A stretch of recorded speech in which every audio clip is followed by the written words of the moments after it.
In the last video, we ended by showing you how we put this horizontal opt-in form at the end of all posts or at the beginning or of pages.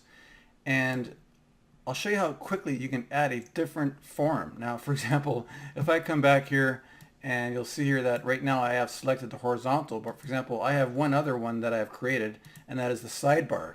You'll see here that obviously if I scroll up here, my sidebar we created right here, this sidebar opt-in. Now you can add this at the very end of all posts as well, or a different one. Very simply, you simply just go and you select the, instead of the horizontal, you select the sidebar one that you've created, and you come down and you select Save Changes.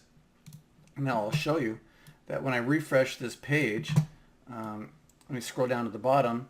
When I refresh, this is going to be replaced by that opt-in form of the sidebar. It looks like the sidebar one, but again, it still looks pretty good.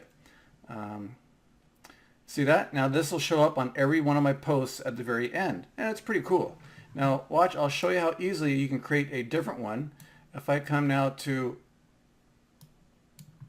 create a new post, add a new opt-in form, and I will click on add new. I will show you some cool ones here. There's another one that says on-page opt-in. This is another default, and it's pretty cool looking. And I'll click Save Changes, and it's a pretty cool looking default. And I'll show you what it looks like right now. If I were to come back and just let me refresh this so it shows up in the list here. If I were to select all, and there's another one that says on-page default that I just created before your very eyes.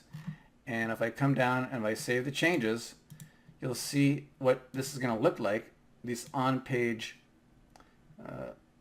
default opt-in forms. So let me click on refresh, and I'll show you how cool this one looks.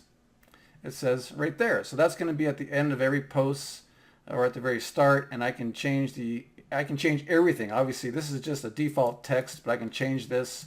I can change the border. I can have no border. I can change the button, the color, the text. I can change everything about this. I can change. This is just a default. Obviously, the short code for that is obviously in your settings. I can put that opt-in form anywhere in the sidebar or in the content, and you just go to Manage Opt-ins to get the short code for that. And there is a short code right here, on-page default. Here's a short code right there. I can place that opt-in form anywhere. This is just to show you for auto blogging, to put it on all your pages or all of your posts, and how easy that is. All right. So again, this is Mark DeLeese signing off on the Easy Opt-in Builder and how the posts and pages options works for auto blogging for getting more subscribers to your list.